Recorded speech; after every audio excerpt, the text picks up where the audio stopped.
at this. You come into this with a smile. You've got this old show business, baby. Show business. Like you think we're Fox News or something. We've got the countdown and the little guy snapping it behind the scenes, and hey, we're live. No, I'm kidding. Everyone, welcome. By the way, I don't see anyone else here yet, but we are just going live, and we are back to some of the usual places. So why not? We're on YouTube again today.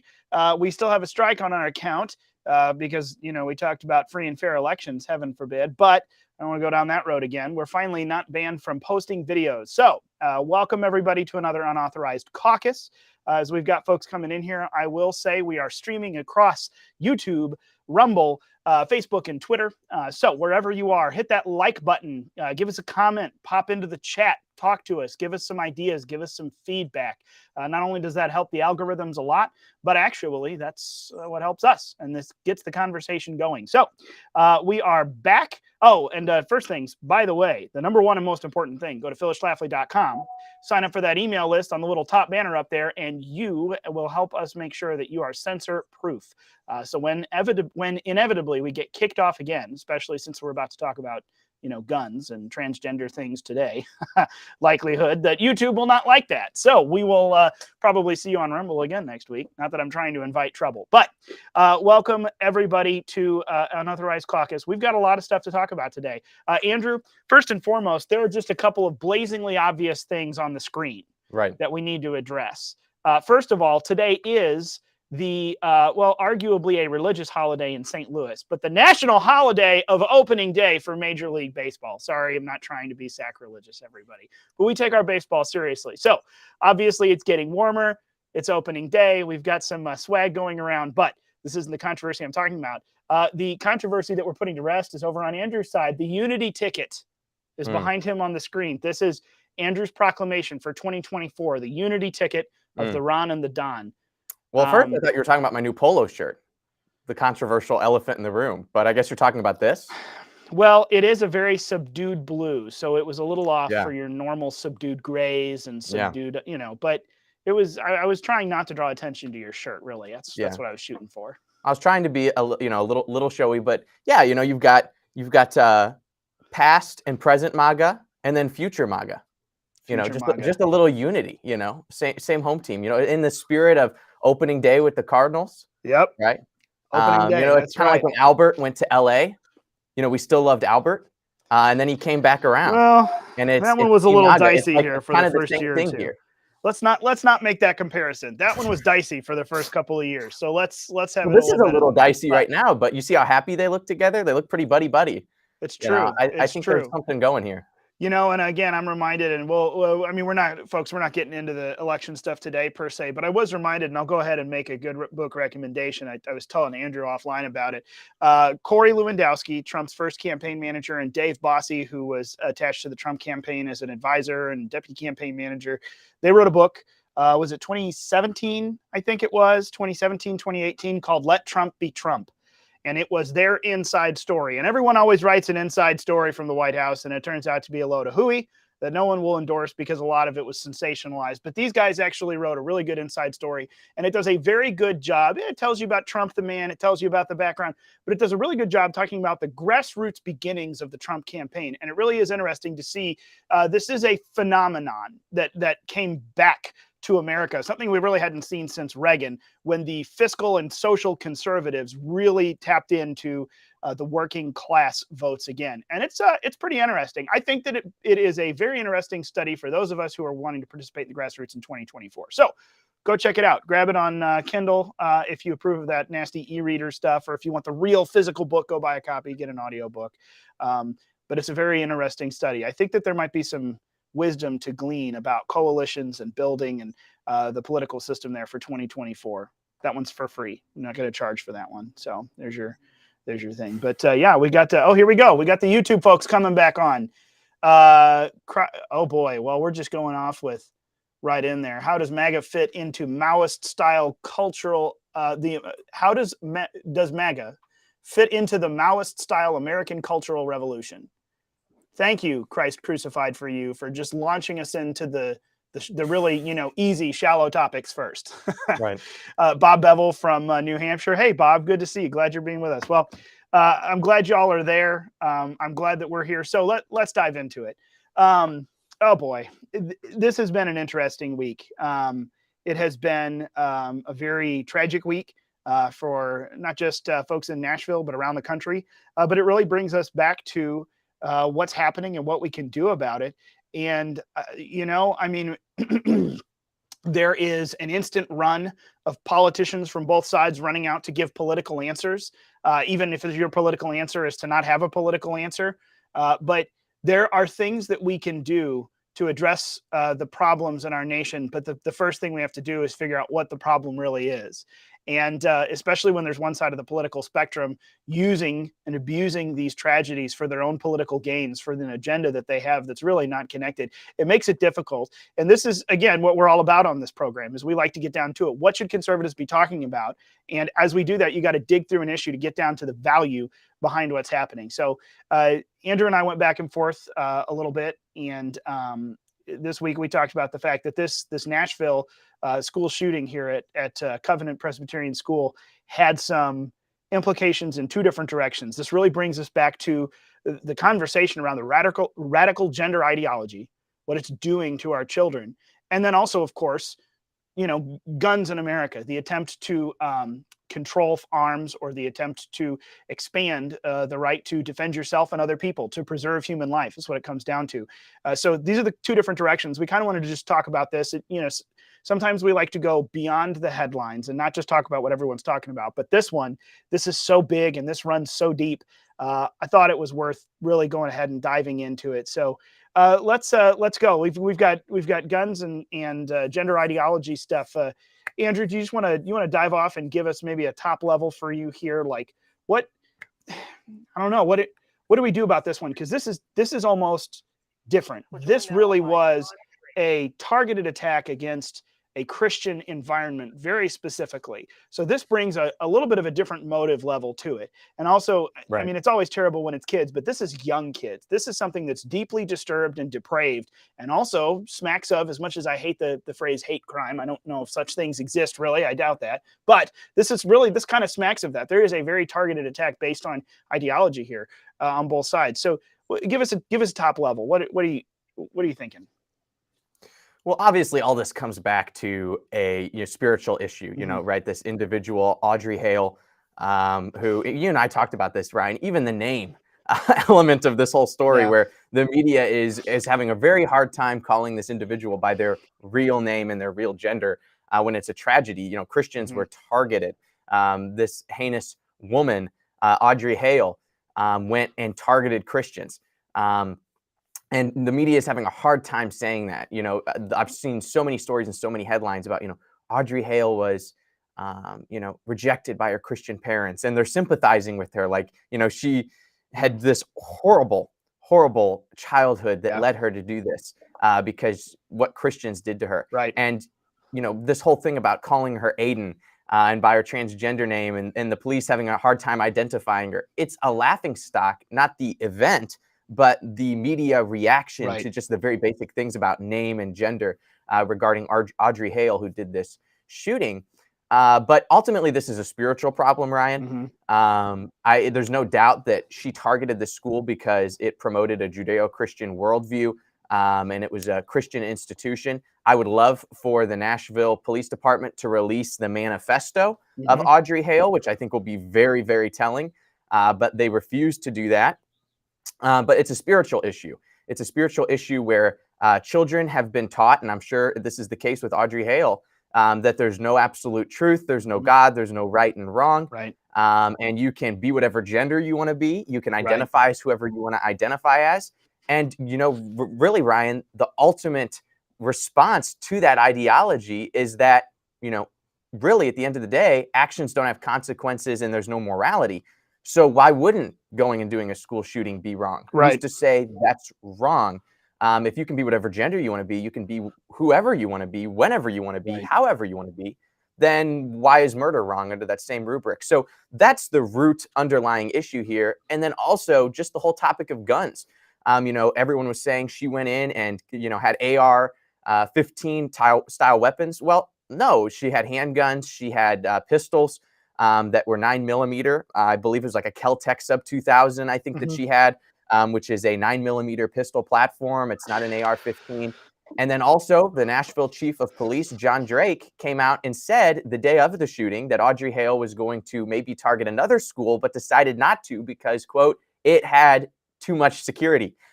So, hey, that shows that security works. That shows that armed guards work. That show that, hey, maybe even arming teachers deters school shootings. So there's a lot to learn here regarding this issue. And it's disgusting to see the media and even our president, come out and say, a reporter asked Joe Biden, hey, Josh Hawley said that, Audrey Hale targeted Christians. What do you think about that? And he said, well, if Josh Hawley said it, then I probably disagree with it, and then laughed it off. This is not a laughing matter. This is a spiritual issue. This is a, product of this cultural problem of moral relativism. And see, this is really one of the whole things that made this one a bit different, the response to it, because we're used to seeing, particularly the left, run out and instantly want to politicize this into their gun control agenda and just run to it. Well, if we hadn't had this, and it's like, yeah, to your point, I mean, it doesn't even matter. The choice of weapons often doesn't line up with the things that they're trying to legislate. Now, in this situation, in this situation, she did have an AR on her, although in none of the video footage or body cam footage did I see that weapon being used. It was just there. And also, conveniently, it had a pistol brace on it, which is something that the ATF is currently attacking and is going into court. So that just sends us down a whole run of convenience that we don't need to get too far off the rabbit trails here, but I have a whole video we could have on the convenience of some of the details. But this one was just so particularly shocking because the first thing that came out, like you said, almost immediately, we had not a justification. We had a victimization of the perpetrator. Almost instantly, the attacker was, and we start excusing it. We start justifying it. We start listing why this person was oppressed and victimized and why, if Tennessee just hadn't passed these sexual mutilation laws for kids, my words, not the left. If we just hadn't passed those, maybe this wouldn't have happened. You never know. Are you kidding me? How disgusting and vile can we possibly be in this situation, which is exactly what we went. So this is really kind of a new era. But the very interesting thing for me is this conversation is coming hand in hand. It's a lot of the recent shootings, Colorado just a little while ago, a few others. These are being perpetrated by individuals who are coming out and trying to say they identify as transgender. So it's almost becoming intertwined at a rate that is very interesting. And this whole Trans Day of Vengeance, which I don't want to get down the rabbit hole on that. That's actually getting people kicked off the internet. That's crazy. Like this is some pretty serious stuff when you, to your point, strip away the foundation and give people an absolute moral relativism in their world. This is what's going to be the result of it. I actually, let me, because as I was talking about this, I sent this to someone. I'm not going to read it word for word, but I mean, I sent this to you this morning because someone was asking me something about what we do about this and how do we talk about this. And I said, this is bottom line. We are multiple generations now in public education in America, even private education in America, in stripping out purpose and identity. We have removed the Bible from school. We have completely replaced a typical biblical view of creation with, and that's even older than taking the Bible out of schools, the theory of evolution being taught not as a theory, but as the fact of existence. When you basically take a kid through umpteen years of education and tell them everything is just an accident and you get to make it all up. So go forth and do what feels good to you. You're giving them a moral license and lack of foundation to just go and wreak havoc on other people because they feel nothing but depression and despair, and it turns to vengeance and violence. It's awful. And then, of course, once it starts happening, it's just, this must be what I have to do to get attention. And I mean, 28-year-olds writing manifestos. I mean, if you look back, there's bullied kids who went in and shot up schools, but this has turned into something wholly different and sinister when you've got this incredibly planned and executed manifesto-driven hatred toward children. And it's not really toward children. It's being directed at them, but it's toward a religion, toward basically the antithesis of what you were raised with in school, this lack of purpose and identity, because we've stripped out the creator and the creative experience and all of these things from education. This is what we're dealing with. Like we got to get down to the root cause here. Because we've always had guns in society and this stuff never happened. People used to carry guns to school. Kids had guns that they brought to show to their buddies, or we've got a gun rack in the back of our pickup truck. Guns were more accessible at school than now. And this never used to happen. So the root cause has to be looked at. We have to be honest about that.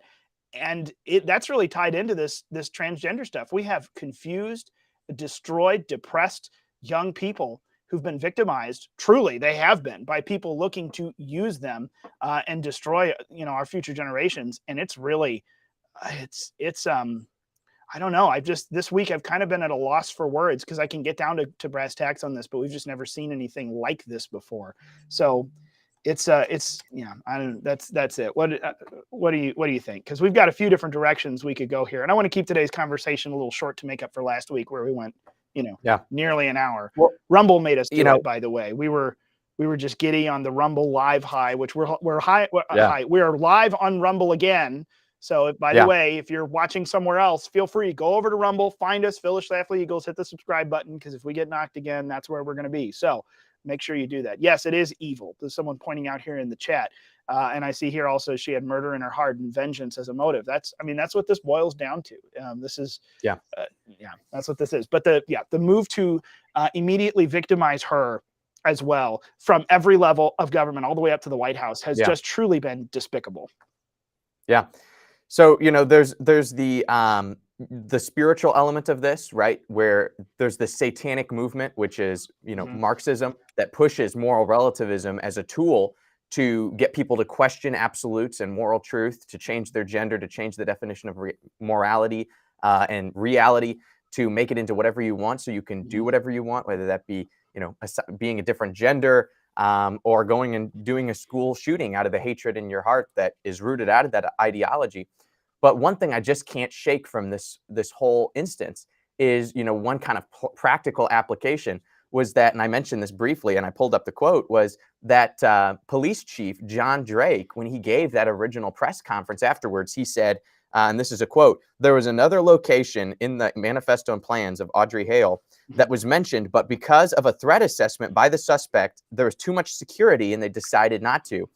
And Ryan Massey, I don't know if you saw the clip, Ryan, it kind of went viral last night, got into a shouting match with New York Democrat Representative Jamal Bowman about this idea of school security and, allowing teachers to potentially carry, far as I understand, when you watch the body cam footage, it just seems like the doors to the school were locked, which she very quickly breached. But the fact that there was security at another school she targeted deterred her, in her own words. And it makes you want to stop and wonder, politicians have guns and armed guards. The Capitol has armed guards and security. Right. Why wouldn't something far more precious than our governmental institution of Congress, our children, be protected and guarded as well? Because that works and it deters evil. So I think we're totally remiss and failing if we don't fail to recognize that security, and it's just like everything, all the way to the border, the United States border, right? Walls, protection, security works. And it's not because we hate people on the outside, it's because we love people on the inside and want to protect them. And we've totally lost that notion.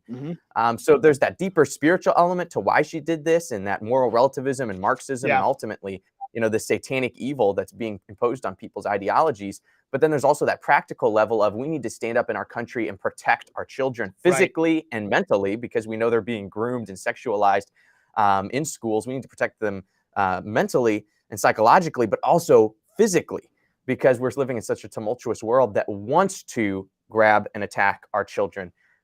So, go back and listen to other unauthorized caucuses where we talked about pulling your kids out of school. But those kids that are in school, that are in private schools, they need to at least be physically safe at the very least. And that's not even happening. And the answer is not taking away the guns from the good people. It's giving and equipping the good people with guns to protect people, so the bad guys can't win. Right. And there's, and to your point, like, you get into the immediate solutions of school shootings. And I know this is becoming more common, but I think that more people need to hear it and think about it. Like, when you get into the immediate solutions, anyone who is suggesting, well, let's take away this kind of, well, hold on. Okay. First, you want to ban a certain kind of firearm, but there's already how many millions of them in circulation? So what you're talking about is something that is literally almost impossible to ever fully complete. However, We can name the exact number of public schools in the nation. We can name the exact number of private schools in the nation. You can come up with a budget for literally figuring out how to swap out. Let's put bulletproof glass on entry doors to prevent someone from just bypassing a lock by breaking the window. Let's put an armed guard in front of a school. Let's put, or inside a school, let's put police officer presence there more. Let's let teachers be trained and carry firearms in a concealed manner if whatever standard the school would like to set. You start looking at all of these things and say, I could actually put a dollar amount on what this would cost. I could put a timeline on this. Now we're talking about practical solutions. Whether you think it's the best or not, we're talking in real world, not monopoly money. Oh, we should do this to remove this firearm from society. There's 400 million guns in America. We've been doing this our entire existence. It's not even, if idealistically you even think a gun should be removed from society, that's so far from a practical solution that it's laughable. So it really is like, let's talk about this. And I've loved seeing, especially since the conflict in Ukraine has started, I have loved seeing Christ crucified reasons. Why would we do practical things? We have to send money to other countries for their wars, which is that's where I was about to go, is that I loved seeing instantly last year when some school shootings were happening and when we were sending tens of billions of dollars to Ukraine, people started doing the math and saying, hey, we got all these veterans who are getting out of the military who have a certain amount of training and obvious willingness to put themselves at sacrifice for the sake of others. If we're trying to find a way to reintegrate into the society, what if we were to offer this wage and have 1 to 2 of them per school? There's this many public schools in America. We're talking about less than a few $1 million, and you just sent $40 billion to Ukraine. How many times over could we ensure that this stops before it even starts? To your point, the shooter in this Nashville situation literally said, according to this manifesto that I doubt we will ever see, literally said that she skipped the target because it looked too hard. We are sending multiple times over and over the cost that it would take to stop shooters like her. I would not say without fail, but almost, in a very high likelihood at each point. We're sending that multiple times overseas to a conflict that does not have to do with us, that we should not be getting involved in, that is going to drag us into something at the rate that we're going, and it shouldn't have been that to begin with. Now we're getting to the brass tacks of some real political problem-solving practical things that we should be doing. But again, the further you dig into it, you start realizing who's a bad actor and who is in good faith trying to come up with something that addresses this. And I mean, we've just hit on the 2 things here. Yeah, we're talking about the practical stuff of how to secure schools, save children, stop armed intruders, and also why are some of these armed intruders doing this in the first place? It's a disturbed stuff. But yeah, it's an interesting world, and it knocks on. I mean, this knocks on something that is very near and dear to my heart, the Second Amendment, because I mean, just I've grown up in that world, but also we've finally, as a country, kind of arrived at this, the culture surrounding the Second Amendment, understanding this isn't about, guns and hunting and carrying a revolver even for personal defense. The whole point why the Second Amendment exists is because what sparked off the armed conflict that essentially birthed our nation was a governmental authority coming to take away the weapons of war, the military grade weapons, from a populace who they were subjugating unfairly, cruelly, without proper representation or, fill in the blank grievances from the founding fathers. The shot heard around the world didn't start until the British marched to disarm their subjects. And we fought a war, and the founding fathers came out and said, subjects no longer to man, we are subjects to God and his laws, and we will govern ourselves accordingly under those. And to ensure that this never happens again, we must have the ability to defend those laws, because the moment you have a disarmed populace, the government gets to do whatever they want to you. And I think that we've seen that time and time again through Australia, New Zealand. I mean, we've got the example of Austria and Germany in the 1930s and 40s. We had to register everything, and then we could disarm everyone, and now we can do whatever we want, and no one can stop us. But more real now, we have, Australia disarming its citizens, and then to what end? Well, to any end. Now COVID happens. All right, everyone staying home, or we throw you in a camp, and no one can do anything about it because no one has weapons anymore. New Zealand stripping children from their parent. This is the kind of stuff that comes. It's not fantasy land to say this is why it is so important to make sure that we never take away the rights of law-abiding citizens to defend themselves, because it's not about defending themselves. It's about defending your family. It's about defending your community. It's about defending your nation from threats foreign and domestic, Yeah. as we hear in all of the things. So this is a very, very important subject that people need to realize. It's not even about guns. This is about freedom and liberty and maintaining. If you can't do anything about it, then someone who's more powerful than you will, and they'll do whatever they want to you. And I want to add one thing, Yeah. on this one final thought is I think we also have to, I'm a big supporter of the police and backing the blue. And these officers that went in here and took care of this situation, the two main ones, Rex Engelbert and Michael Collazo, these guys acted swiftly, courageously, and bravely. And it was a textbook response in my definition of how they handled this, and contrasting that to the Uvalde shooting. And what didn't happen there with the police officers going in and storming in and taking care of this situation. These guys with textbook precision went in and took this creep out. So thumbs up to them. Love our police. We need our police. And these guys are heroes, period. And if you'll notice, what did we do? We had someone who knew what they were doing, armed with an AR-15 with a 30-round magazine in it, going to stop the threat. And successfully they did. Together. And yes, you're absolutely right. This definitely has shown with Uvalde showing us apparently the worst of communication and moving quickly. This one showed the best, in my opinion. And I've talked to some police officers, former officers, who said the same thing. This was, I could nitpick this and that and the other about technical movements here and there around corners, but these guys wasted no time. They got in, they went, they slowly searched, they heard gunfire, they ran immediately toward it, and did what they needed to do to make sure that the loss of innocent life stopped. And it was a banner day for police officers, as tragic as it was that they had to be there in the first place. So that was a shining example of Americans taking care of one another. And I mean, you can chalk that up to this was their job. This was their job. Yeah, it was the job of a bunch of cops in Uvalde, Texas, who stood around and waited for the order to go. It was the job of the Nashville guys who went in the door and didn't know what they were dealing with. And as soon as they heard the gunfire, took off running toward it to go and stop innocent people from dying. It could be your job, but is it your understanding as an American that it is my job to take care of my fellow man? As a Christian, it's my job to take care of my fellow man. And I will do what I must do when I am equipped and trained to deal with it. If all of us are equipped and trained to deal with it, we can all take care of each other. A whole lot more personal responsibility and a whole lot less government. It's how we started, but that's not where we are now. That's where we need to get back to. And that just pulls us full circle back to the victimizing of our kids, to this nonsense, the radical gender ideology. We're not being taught personal responsibility. Blame everyone else. And you mentioned it, Marxism, Leninism. At the core of it is the religious belief of secular humanism, an atheistic denial of God, but an embrace of man is ultimately perfectible. We are the moral authority. And guess what?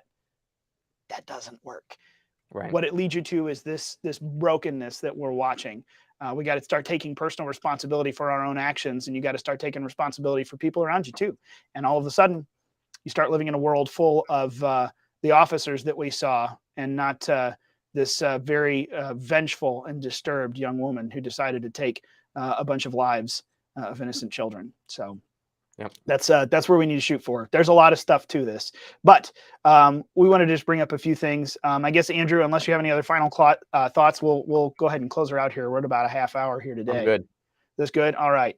Well, there is, like we said, I'm sure if you're watching news about this, you've probably heard some of the stuff that we've brought up. We could go much further down the line of gun policy. We could go much further down the transgender gender ideology thing and how this is being responded to. But I mean, where these two things have intersected here this week, I think the lesson for us as conservatives is, number one, we got to talk about this and get down to the root value. What is at the base here?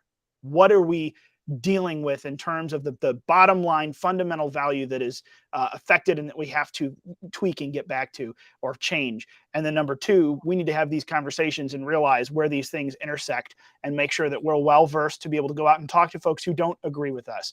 We need to know what we believe and go and represent it well. So this one is a real touchy one, but it has been responded to very differently. Like Andrew and I said, this isn't just, oh, we need to ban guns. Someone ran out there. Oh, well, this wouldn't have happened if she wasn't oppressed. That is essentially what they're saying. And that's just, if the school didn't exist, then no one would have gone and shot it up because of how horrible they were. I don't have nice words. I have no kind words for that. Yeah. My mother taught me well, if I don't have anything nice to say. But that's not true. I'll still say it. It's despicable and it's awful. And we need to be able to be bold in representing what we believe, what the real problem is, and what the real solutions are. So like the title of our video says, there's real problems, but people are given fake solutions. We as conservatives, as Christians and believers, we have to define the real problem and the real solution, and we have to get to the bottom of it each time. So be bold in talking with other people. Be confident in having these conversations with friends like Andrew and I do each week. And may this spur us to go forward and deal with this awful tragedy the right way and go and find the real problems and fix them with the real solutions. So with that, we'll close it out here and not take us on to the closer to an hour mark like we did last week. But just remember, everybody, it is Cardinals opening day here in St. Louis. So we're going to end before our pregame broadcast begins and we lose everyone here in the area as a viewer. So thank you everyone for being with us this week. Again, sound off. Go to philschlafly.com, sign up for the email list. Wherever you are, hit the like button, comment and say what you did or didn't like. If you hated Andrew's polo, if you liked my jersey, whatever it is, big or small, that helps us in the algorithms. But also shoot us some feedback. What do you want to see us talk about? I know that Andrew and I have started to go into some of the bigger topics and get deeper. Let's do some more of that. Sound off and tell us what should we dig into and get a little bit deeper on each time we get an opportunity to gather together here. So let us know. Be in touch, like, share, and subscribe, and sign up for the email list. And we will look forward to seeing you all next week on Thursday for another Unauthorized Caucus. Thanks, everybody. Well, we're handsome. Oh, this guy's good. Christ Crucified for You says you're handsome gentleman. Wow. You hear that, Andrew? He put men at the end, so you're included in that. But that's thank you. We'll tolerate it. Thank you for gendering us both, by the way. It's terribly offensive. I'm kidding. We'll see everyone next Thursday. Thanks for being with us.